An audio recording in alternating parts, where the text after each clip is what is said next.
Hello students, पुन्हा एकदा आपण मोल कन्सेप्टचा रिमेनिंग पार्ट बघूया. आता आपल्याला माहिती आहे की 1 मोल म्हणजे 6.023 into 10⁻23 atoms or molecules. John Dalton या शास्त्रज्ञाने हायड्रोजनचं mass of 1 hydrogen atom consider करून रिलेटिव्ह ॲटॉमिक मास कसं फाइंड आउट करायचं हे सांगितलं होतं. त्याच्या सांगण्यानुसार mass of one hydrogen atom is equal to 1 atomic mass unit. आणि मग याच्या रेफरन्सनं दुसऱ्या इलेमेंटचं ॲटॉमिक मास हे शोधलं जायचं, म्हणून त्याला रिलेटिव्ह ॲटॉमिक मास असं म्हटलं गेलेलं आहे. उदाहरणार्थ वॉटर मॉलिक्यूल आहे आणि वॉटर मॉलिक्यूलचं मास 18 युनिट किंवा ॲटॉमिक मास युनिट आहे. मग 2 हायड्रोजन आहेत आणि 1 ऑक्सिजन आहे. त्यातल्या ऑक्सिजनचं कसं शोधायचं, तर 2 अधिक x बरोबर 18, x बरोबर 18 वजा 2 बरोबर 16, म्हणजे ऑक्सिजनचं ॲटॉमिक मास किती झालं तर 16 AMU ॲटॉमिक मास युनिट. तर या पद्धतीनं रिलेटिव्ह ॲटॉमिक मास जे आहेत ते हायड्रोजनच्या रेफरन्सनं शोधले जायचे. पण इतर असेही अनेक कंपाऊंड्स तयार झाले की ज्याच्यामध्ये हायड्रोजन नाहीये. मग अशा कंपाऊंड्सचं ॲटॉमिक मास किंवा अशा एलिमेंटचं ॲटॉमिक मास कसं शोधायचं, तर त्याकरता हायड्रोजनच्या ऐवजी कार्बन 12 हा आयसोटोप रेफरन्स म्हणून वापरला गेला आणि तिथून पुढं कार्बन 12 ला धरून ते रिलेटिव्ह ॲटॉमिक मास किंवा रिलेटिव्ह मॉलिक्युलर मास हे शोधलं जाऊ लागलं. मग रिलेटिव्ह ॲटॉमिक मास म्हणजे काय? Relative atomic mass is mass of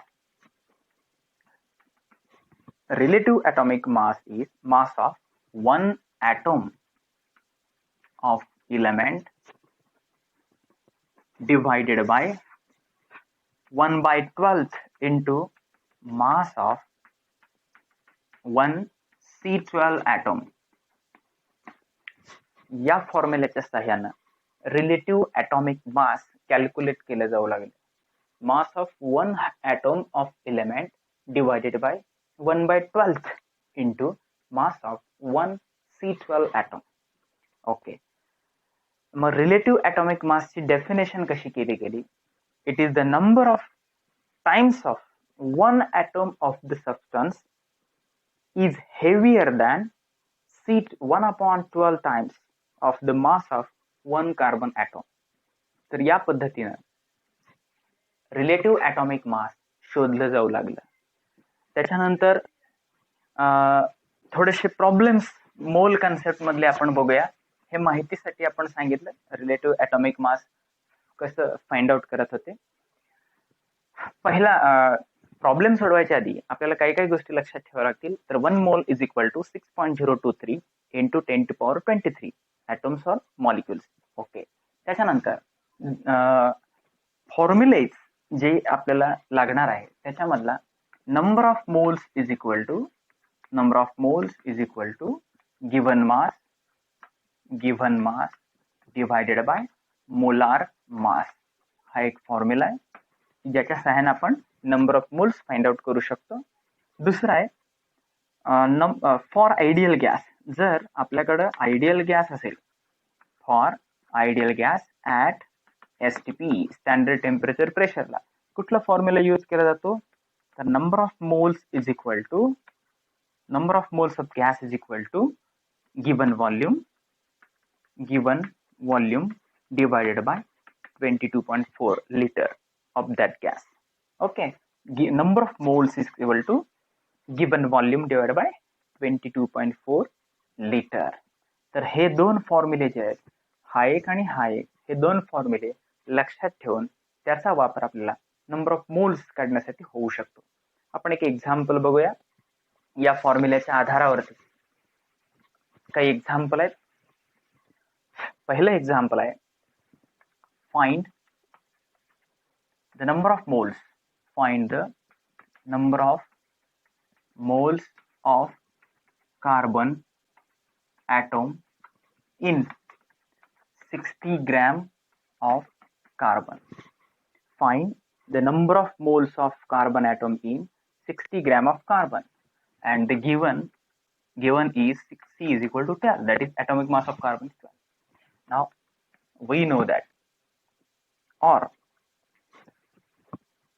परत एकदा वाचतो, find the number of moles of carbon atom in 60 gram of carbon, and also find number of carbon atom. Also find number of carbon atom. म्हणजे पहिल्यांदा आपल्याला number of moles काढावे लागतील आणि नंतर त्यात असणारे कार्बन ॲटम. ओके, म्हणजे 60 ग्रॅम मध्ये किती कार्बन ॲटम आहेत हे शोधायचं. पहिला पार्ट बघूया. Number of moles is equal to काय येणार आहे, given mass divided by molar mass. Given mass किती दिले, 60 डिवायडेड बाय मोलार मास, एका कार्बनचं मास 12 इक्वल टू काय येणार 5 मोल्स. ओके, मग 5 मोल्स हे काय झालं, नंबर ऑफ मोल्स. आता आपल्याला ॲटॉम्स काढायचे आहेत. कसं काढता येईल, तर आपल्याला माहिती आहे 1 mole of carbon is equal to 6.023 into 10 to power 23 atoms of carbon.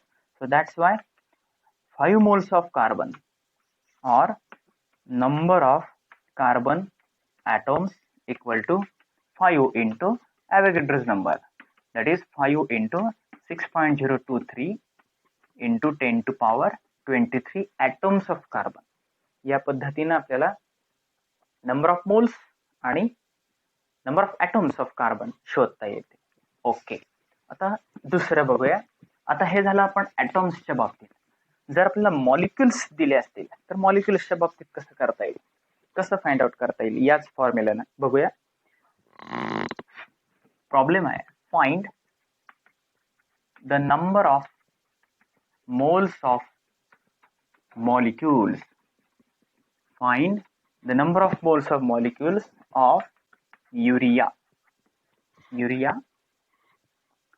किंवा find the number of moles of molecules in, दोन पार्ट मध्ये हा प्रॉब्लेम आहे, in 60 gram of urea, in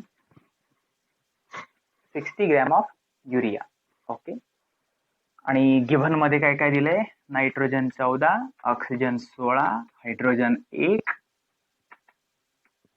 आणि कार्बन 12. ओके, कसं शोधता येईल हे बघा. Find the number of moles of molecules in 60 gram of urea. पहिल्यांदा युरियाचा फॉर्म्युला आपल्याला माहित पाहिजे. युरियाचा फॉर्म्युला आहे H2N C double bond O NH2, H2N CO NH2. मग आता बघूया नायट्रोजन किती आहे, 2 गुणिले 14 बरोबर 28, ऑक्सिजन 1 गुणिले 16 बरोबर 16, कार्बन 1 गुणिले 12 बरोबर 12, हायड्रोजन 4 गुणिले 1 बरोबर 4. बेरीज किती येते, 6 4 10 12 20 तर 2 6 म्हणजे 60 ग्रॅम हे मॉलिक्युलर मास झालं कशाचं, युरियाचं. आता बघूया आपण नंबर ऑफ मोल्स काढूया. नंबर ऑफ मोल्स बघा, number of moles of urea equal to given mass. परत तो फॉर्म्युला लिहूया, given mass of urea divide by molar mass. मग गिव्हन मास किती आहे 60 आणि मोलार मास किती आलं 60. आता आपण फाइंड आउट केलेलं ते मोलार मास. मोलार मास कसं फाइंड आउट केलं, तर प्रत्येक त्या मॉलिक्युल मधल्या प्रत्येक ॲटॉमच्या ॲटॉमिक मासेसची बेरीज. ओके, 1 आणि मग किती येणार आहे 1 मोल ऑफ युरिया मॉलिक्यूल. हा, तर number of moles of molecule मध्ये पहिल्यांदा आपल्याला विचारलेलं की 60 ग्रॅम ऑफ युरिया मध्ये किती number of moles of molecules of urea असतील, number of molecules of urea असतील. तर आपण फाइंड आउट केलं number of moles of urea equal to given mass divide by molar mass. 60 divide by 60 equal to 1 mole. Okay, आता त्यात दुसरं असं विचारलंय की, दुसरा प्रश्न असा आहे की 112 म्हणजे find the number of moles of molecules of 112 liter of CO2 at STP standard temperature pressure. 112 litre carbon dioxide मध्ये किती number of moles of molecules त्याचे असतील हे फाइंड आउट करायचे.